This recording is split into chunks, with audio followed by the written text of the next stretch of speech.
AMD's numbers are bigger than Intel's. According to multiple sources and leaks, AMD has decided to rename their upcoming Ryzen 8050 9050 APUs in order to insert AI in the name, resulting in the Ryzen AI 100 series. Okay, this I believe we already talked about. Ridiculous, obnoxious.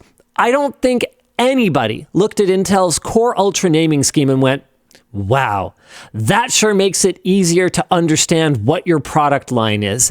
And I can't really wrap my brain around this, because on the one hand, you look at a sort of misleading or confusing naming scheme and you go, oh, well, that makes sense. It's so that they can sell you something not as good and make it sound good, like something you would want. But when it's just a random mumble jumble of numbers and letters, how the f*** am I supposed to know that I would want any of it? I don't really understand what they're trying to achieve here.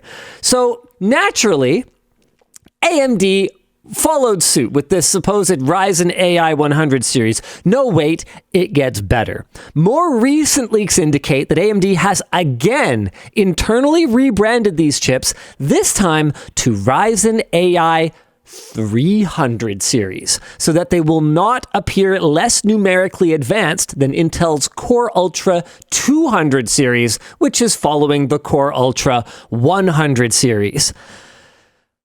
Never better chip. Can I just say this?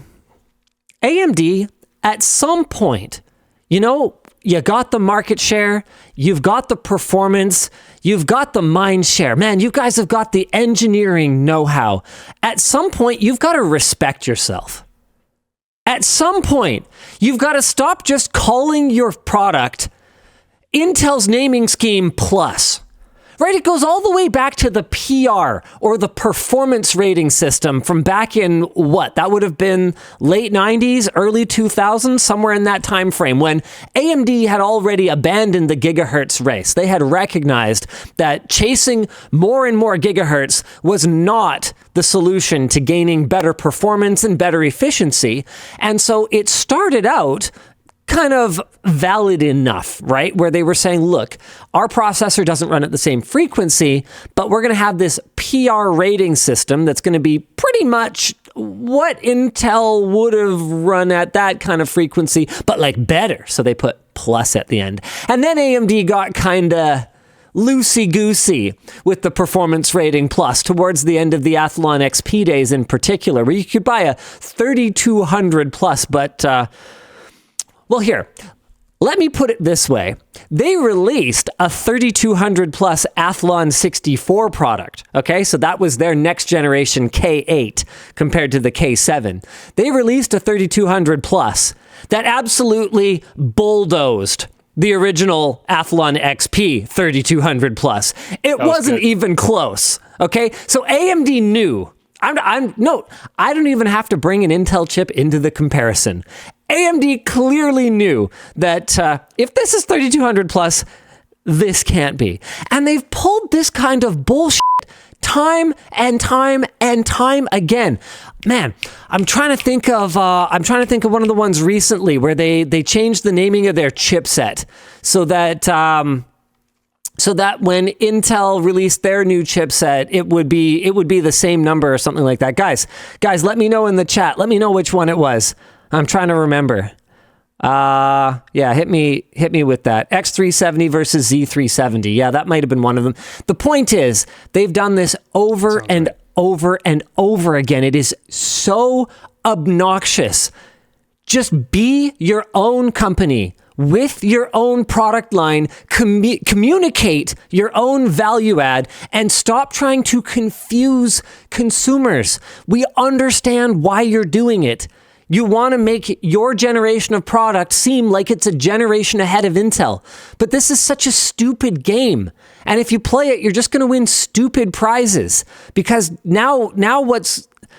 Oh man, I'm trying to wrap my head. So what? So Intel's going to skip a generation now, and then they're going to have 400, and then AMD's just going to have what, odd numbers, and Intel's going to have even number. Like, no one's going to be able to understand what they're buying.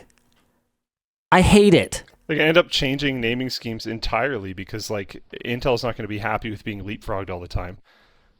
So they're going to like have to change some, which I'm completely for, honestly, because I've never liked the Core branding. The Core, Yeah, man, the I think fact the, like, that Ryzen 5, Ryzen 7 stuff was good. well, yeah, but that was just copying Intel too. Like, tell me something AMD has done branding wise that has been an original thought in the last 5 years. Give me something. 5 years? Yeah, no, I got nothing. I was trying to dig deep and be like, I think there's some ideas there, but no.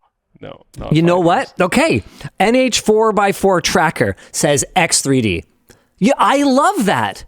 It's so clear. AMD had an engineering advantage. Their 3D V-cache, they had an engineering advantage, and they put that in the product name. They clearly communicated the value add of 3D V-cache, which is that it benefits gaming and certain applications, and they put it in the product name. I love it. That's how you name a product. You tell us what the fuck it is. Okay. Hit me with a couple other ones. Nah, Threadripper's not within the last 5 years, yo. Sorry. Oh. I thought X3D was older too, but I appear to be wrong. Yeah, no, X3D is pretty recent. Okay. Yep. Yeah, that's about it. Cool. All right. It's ridiculous. Anywho, yeah, I hate it. And apparently, oh my God, apparently they're skipping a number on the next motherboard chipset, going straight from X670 to X870, which is most likely to launch at this year's Computex, which is also going to see the debut of Intel's Z890. It is not good for consumers. It's still a smaller number. That, and it's not good for consumers to see very similar numbers on the shelf when they are shopping for a product, especially when now, even physically, they don't appear that different. Like the socket in the middle of the motherboard kind of looks the same to the layperson. Just have a clear numbering and naming scheme of your own. All right, that's all I really want to say about that.